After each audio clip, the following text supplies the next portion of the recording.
The 1960s embodied a particularly turbulent period in American history. While many Americans associate the radical activism of this era with African Americans and white college students, far fewer are aware of the revolutionary political movements that emerged within the Puerto Rican community during this time. The Young Lords organization in New York City both participated in and shaped this revolutionary movement, launching a new generation of Puerto Ricans into radical politics. These young Puerto Rican activists focused their efforts on rectifying the injustices occurring within their community of East Harlem, known as El Barrio to its residents. The Young Lords were truly a product of their time, employing strategies and beliefs molded by the socio-political climate of this era. Their political ideology stemmed from the experiences the organization's founders had while coming of age during the 1960s. The founders of the Young Lords organization constituted a generation of Puerto Ricans raised in America, most of them brought up in the urban ghetto of El Barrio. Consequently, the Young Lords' activism and outrage served as a response to the poverty, inadequate housing, and discrimination they had personally witnessed in their community. The Young Lords organization came to be at a time when political radicalism was rapidly spreading. The 1960s witnessed the birth of Black Power and the growth of feminist, gay, American Indian, and student movements.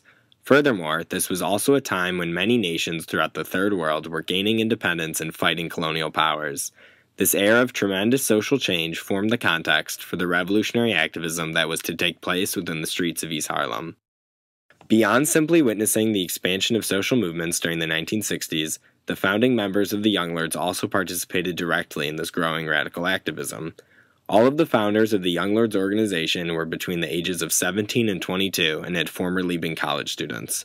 Consequently, the political philosophies and revolutionary tactics of these founders were fashioned largely by their experiences with student activism on college campuses. As student activists, the founders of the Young Lords organization were brought together by their common political ideals and shared roots in El Barrio. In January 1969, these college students came together to form a reading group known as the Sociedad de Albizu Campos, or SAC. This group, named after a famed Puerto Rican nationalist, met to discuss Puerto Rican nationalism and radical political theory. These meetings took place prior to any political activity on behalf of El Barrio, and by the summer of 1969, the members of SAC were ready to take to the streets and fight for change. In June, SAC learned of the existence of a group of Puerto Rican revolutionaries in Chicago. This group was known as the Young Lords Organization and had begun as a Puerto Rican street gang. The gang's leader, Jose Chacha Jimenez, had transformed the Young Lords into a radical political organization after befriending the leader of the Chicago Black Panther Party while in prison.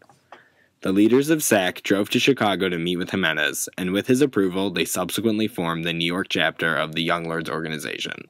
These young revolutionaries were now prepared to put their radical rhetoric into practice and work for the betterment of El Barrio. The Young Lords went to the people of East Harlem to determine the community's most pressing issues. The response was clear. The community struggled with inadequate garbage collection.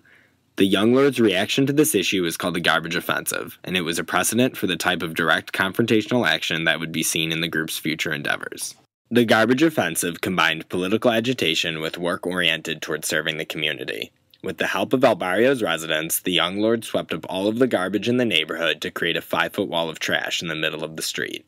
This wall of trash was then set on fire, an action that brought the issue of garbage collection to the direct attention of the city. Ultimately, the Garbage Offensive was successful, resulting in more regular trash collection for East Harlem. The revolutionary techniques employed by the Lords enabled them to gain the widespread support of the Puerto Rican community, and Puerto Ricans throughout the city subsequently sought to join up with the movement. With the success of the Garbage Offensive, the Young Lords had evolved from activists discussing revolution to revolutionaries who could effectively enact change in their community. Following the initial triumph of the Garbage Offensive, the Young Lords sought to further address the deficiencies in their community through their seizure of the First Spanish Methodist Church.